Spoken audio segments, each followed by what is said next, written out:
The kind of case that stays under your skin doesn't start with a corpse. It starts with a phone call you shouldn't answer, and an in that feels wrong the moment you see it. Before we dive in, hit subscribe and drop a like. More twisted mysteries coming your way daily. Snow hammered my windshield as I crawled up Highway 63 toward Redwood Falls, Colorado. Christmas Eve, barely morning, and I just wrapped a Denver missing person job when my phone lit up with a message from Dolly Bannister, retired judge, professional hurricane. Sam, the house flooded. No arguments, I'm picking you up. We're spending Christmas at the Evergreen Lantern Inn. It's haunted. Dress warm. Haunted, sure. But Dolly didn't chase ghosts, only trouble dressed as ghosts. 20 minutes later, she arrived in a snow-glazed SUV. "Sam Carter," she barked as I climbed in, "you look like warmed-over roadkill. We're leaving." "As long as the place has heat." "It has a ghost," she corrected. "Room 12. Widow died there 50 years ago. Locals swear she still walks the hallway." "Great. Vacation with a haunting." The Evergreen Lantern appeared through the storm like a memory, old red brick, white trim, wreaths, and warm windows pushing back the gray. A place built to hide stories, not tell them. The front door opened, spilling light across the porch. A young man hurried out, dark hair, forced smile, nerves crackling under the surface. "I'm Nathan Rowan," he said. "My stepmother runs the inn. We've been expecting you. You'll be safe here. Cozy, warm." His tone didn't match the words. Inside, the lobby glowed with pine garlands, brass lanterns, and a Christmas tree tall enough to brush the rafters. Behind the counter stood Evelyn Rowan, tall, silver-haired, composed like someone who had built the place plank by plank. "We're full for the holiday," she said. "This inn draws attention because of its reputation." "Room 12, Dolly said immediately. "I'm afraid it's taken," Evelyn replied. "A Mr. Owen Pierce reserved it."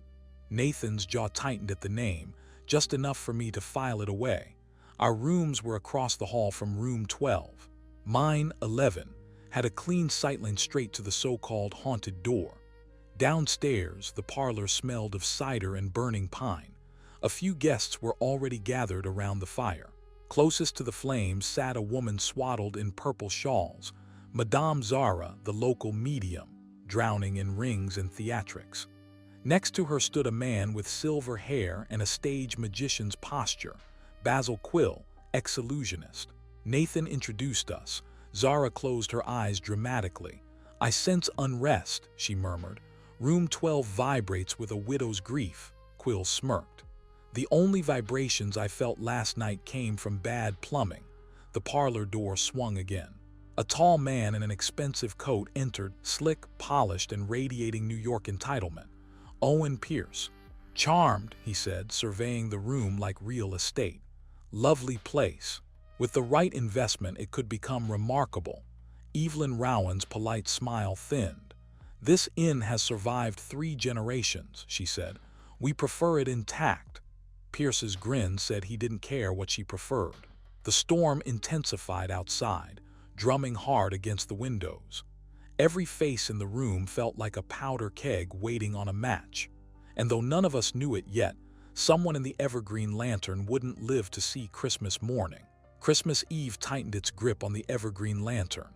By afternoon, the storm had swallowed the highway completely, turning the inn into an island of light in a sea of white. No cars, no help, no way out. Inside, Evelyn Rowan's kitchen pumped out the heavy smell of roasted turkey, cloves, and something sweet working on the stove, comforting on the surface, off-key underneath. I spent the morning drifting through the inn, mapping people, noting patterns. Habit, occupational reflex. Nathan Rowan made too many trips to the cellar, always returning with fewer bottles than the number he claimed he took down. Nervous energy radiated off him like heat from a boiler. Owen Pierce kept cornering Evelyn in her cramped office behind the bar. Twice I passed by, and twice she wore the same look. Jaw tight, eyes controlled, anger locked behind professionalism. Madame Zara staged little visions wherever her audience could see them. Every time Basil Quill walked by, her theatrics doubled. Strange how psychics need spectators. Dolly, meanwhile, had found a collection of vintage railroad prints and was interrogating Quill like she was prepping for a deposition. "Magic's just misdirection," Quill said, adjusting his silver cuffs. "People look where you want them to." "A lot like murder," Dolly replied. Quill's smile barely moved. He didn't disagree. By evening, the whole cast gathered in the parlor, comfortably lit, fire roaring against the storm. Local faces trickled in. Reverend Hayes and his young wife, Grace, carrying decorations. Dr. Halden, who had fought through the blizzard for a glass of Evelyn's famous whiskey punch. No one talked about the inn's ghost. Not yet, but everyone thought about it. Evelyn served punch in heavy mugs. I took mine and positioned myself where I could see the hallway to the guest rooms. Habit again. Pierce stood near the fire, charming and loud, bragging about modernization plans. Electric heat, a rooftop lounge, this place could print money. Nathan stiffened. Evelyn froze mid-pour. "You'll forgive me," she said coolly, "if I prefer heritage over profit." "If heritage leaks through the walls," Pierce countered, "profit tends to win." Madame Zara suddenly rose, purple shawls trembling like wings. "I feel the veil thinning," she declared. "Tonight spirits gather," Dr. Halden snorted. "Spirits gather anywhere there's free punch." But Dolly was already leaning forward, eager. "Big mistake." Within minutes, chairs circled, lamps dimmed. Zara took the head of the table, hands spread, eyes closed.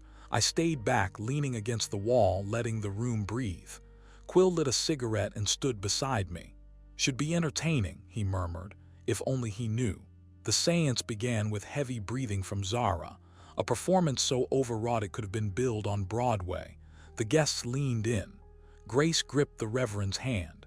Then Zara's voice shifted, thin, cracking, trembling. "Cold," she whispered. "So cold, alone, waiting." Pierce, flushed from punch, jumped in.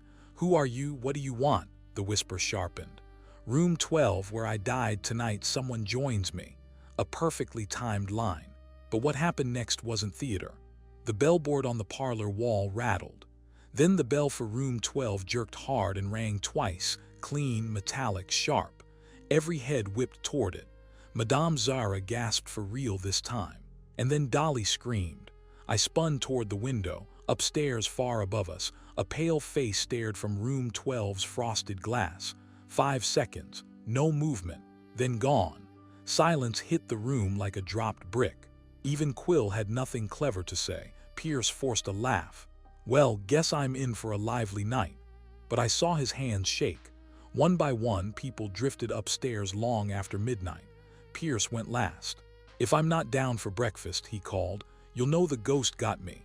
No one laughed. I stayed up in my room, lights off, staring at the gap under Pierce's door.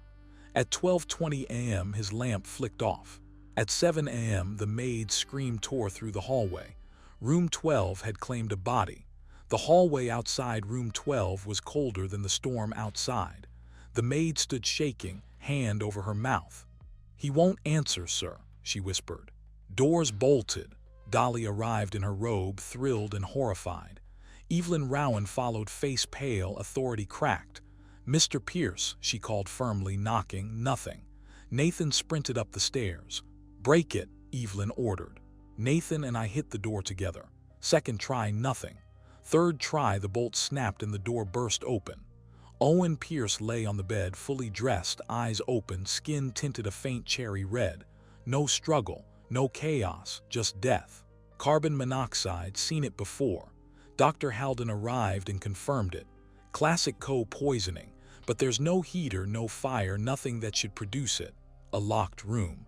Window latched, door bolted from inside. Impossible on paper, routine in homicide. Inspector Slate from Redwood Falls PD arrived, square shoulders, square jaw, square patience. "Locked from the inside," he muttered. "Either a ghost or someone real clever." I checked the room while Slate grilled Evelyn. Something caught my eye, a thin, greasy line of dust pulled under the door. Airflow, warm air, but the room was freezing. I moved to the fireplace. Empty except for a small brass chafing dish filled with burned charcoal. Charcoal burns clean. Charcoal produces charcoal kills in silence. And if someone blocked the chimney, I said. Slate perked up. Blocked how? Cloth, pillow, anything stuffed down from the roof. Nathan fetched a ladder. Slate climbed into the storm. He returned furious. Chimneys jammed, and somebody dumped salt around it to melt the snow. No footprints. Murder planned carefully. Back downstairs, the parlor buzzed with fear. Madame Zara swore the inn was cursed. Basil Quill watched like it was premium theater. I drifted to the bellboard. Every brass tag was dusty except room 12. Polished. Recently handled. The bell had rung last night during Zara's séance, but if Pierce hadn't pulled it, who had? I slipped to the pantry. The bell cords hung stiff with age, all untouched except the one for room 12. A faint smear of candle tallow coated it. Someone had been here in the dark, pulling the bell manually, staging a haunting. Evelyn appeared beside me, voice tense.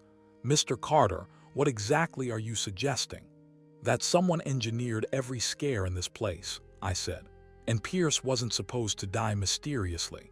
He was supposed to die believably."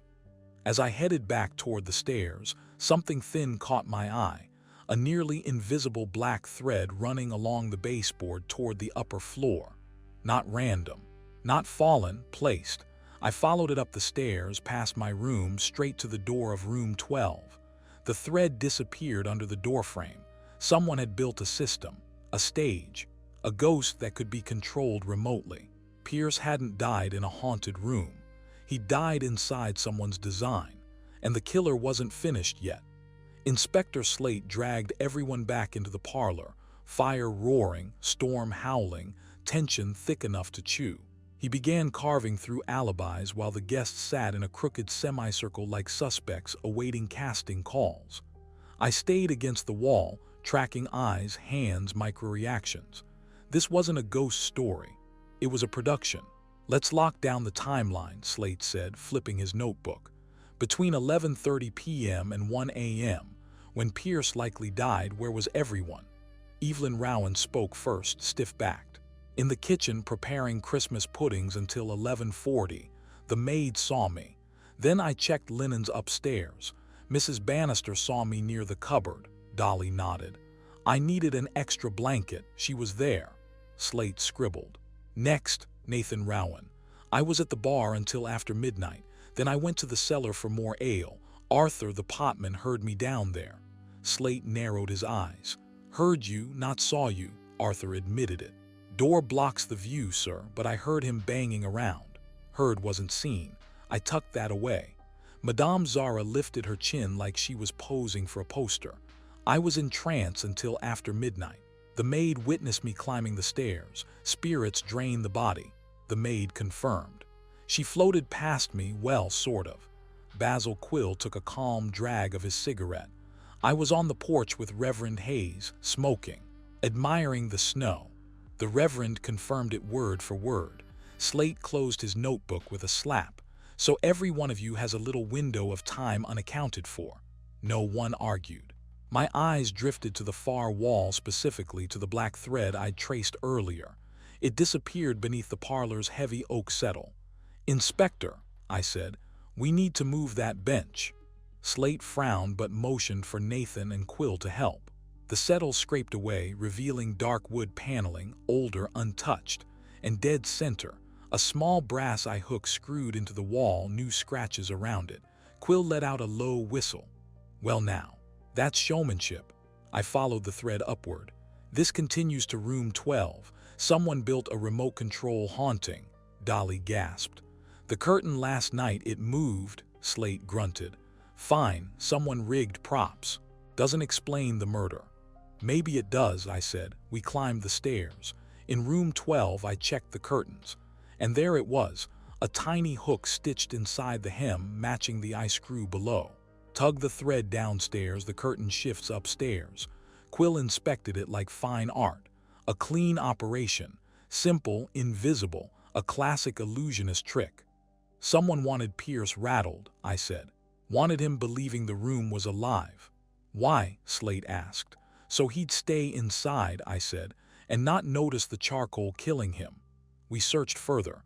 Under the carpet's edge lay more thread. Following it required patience. It vanished into the gap in the baseboard, reappeared down the hall, then dropped into the service corridor.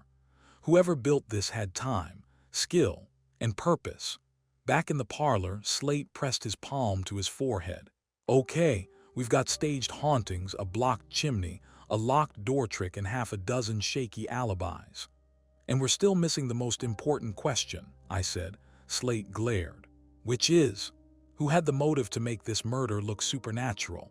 The room stayed dead silent, fire crackling, storm pounding, fear stiff in the air. Then Evelyn Rowan spoke, slow, controlled, too controlled. Mr. Pierce wanted to buy this inn. Nathan flinched. Quill raised an eyebrow. Zara glanced away. I looked around the room. Everyone here had reason to want Pierce gone, I said. But only one person had the discipline, the access, and the technical know-how to pull off a staged haunting. Dolly leaned close. Sam, who? I didn't answer yet, because a staged haunting was only step one. Someone had set the trap. Someone had driven Pierce into the room. Someone had sealed his fate. But the person who staged the ghost might not be the person who lit the charcoal. This wasn't one trick. It was two. And the second one had teeth. The parlor felt like a pressure chamber ready to blow. Slate paced the rug, repeating the same line like a mantra. Thread tricks don't equal murder. Maybe. But they revealed mindset, preparation, intent. Room 12 still nagged at me. Too clean, too still. A room where someone wiped fingerprints but left just enough clues to frame the wrong person. Slate and I went back inside. The chafing dish in the fireplace wasn't random. A smear of dark powder on its rim caught my eye, fine, fibrous. Cloth, I said. A pillow could have blocked the chimney. Slate sent Nathan to the basement incinerator. Moments later, he returned with a half-burned strip of pillow ticking. Evelyn's face went tight. That's from our linen closet. Someone stuffed it up the chimney, Slate said, then burned the evidence. Everyone looked at Nathan, except Nathan, who looked like he might faint. I didn't do that, he said. Yes, I rigged the curtain trick weeks ago just to spook guests, but I didn't kill him. Then explain the soot on your scarf, Slate shot back. Nathan's jaw worked. No answer. Suspicion hung thick as smoke. But something else pulled at me, the wall paneling. Old houses hide secrets in their bones, and this inn had a century of them. Inspector, I said. The bell rang during Zara's séance. Exactly on cue. Zara stiffened. The spirits, no spirits, I said. Someone pulled the pantry cord. Slate barked orders. We headed to the pantry, cold stone, old wood, dust everywhere. And there it was. The room 12 cord had a smear of candle tallow. Someone had been here last night, in the dark, pulling it by hand. Zara pressed a hand to her shawl. I know nothing of, Slate cut her off. Your lipstick's on the speaking tube downstairs. Silence. Eyes widened. Zara swallowed. But lipstick didn't equal murder. It meant cooperation. We followed the cord through the wall, up the stairs, into room 12, and found the other half of the trick, a speaking tube hidden behind the bed, dust disturbed. Perfect for whispering through the walls, making Pierce believe the room talked back. The setup was elegant, but the killer hadn't relied on whispers alone. I scanned the doorframe and found it. A small metal guide screw with a hair-thin wire disappearing behind the wood. I followed it with my fingers. It connected to the bell wire. One pull on the pantry cord downstairs, and the bolt on room 12's door would slide shut. A remote-controlled lock. Slate stared at it, jaw slack. This whole contraption was built by someone who knows this building inside out. Exactly. Everyone had motive. But only one person had knowledge of every cavity, latch, wire, and hinge. Evelyn Rowan, the owner, the historian of this place. The one person who could stand anywhere in the building without raising alarm. But motive wasn't settled yet. Not fully, not cleanly. Let's not rush, I said quietly. Whoever built the ghost show might not be the one who lit the charcoal. Slate frowned. You're saying two people. I'm saying this wasn't a murder. It was a production. Zara faked ghosts. Someone else delivered the kill. Someone else closed the lock. 3 roles, maybe 3 people. Maybe one running all the parts. But whoever orchestrated the finale wanted Pierce to die inside a sealed, supernatural puzzle. A puzzle only one person here could assemble with such precision. And she was standing downstairs right now, pretending nothing was wrong. By the time Slate dragged everyone back into the parlor, the storm had turned the windows into white static. The evergreen lantern wasn't just isolated, it was sealed off. No backup, no cavalry.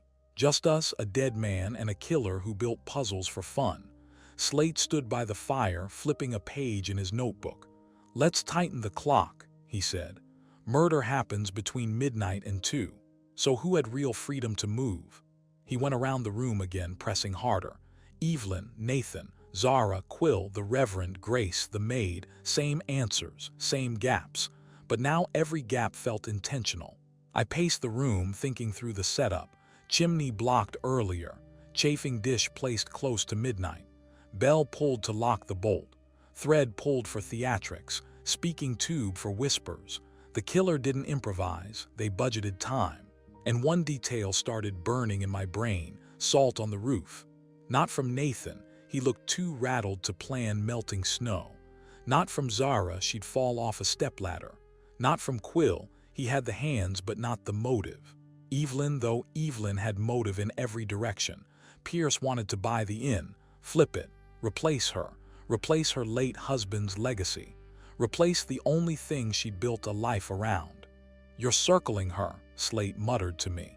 "But motive isn't proof." "Then let's find proof," I said. We moved upstairs. Room 12 felt colder now that the body was gone.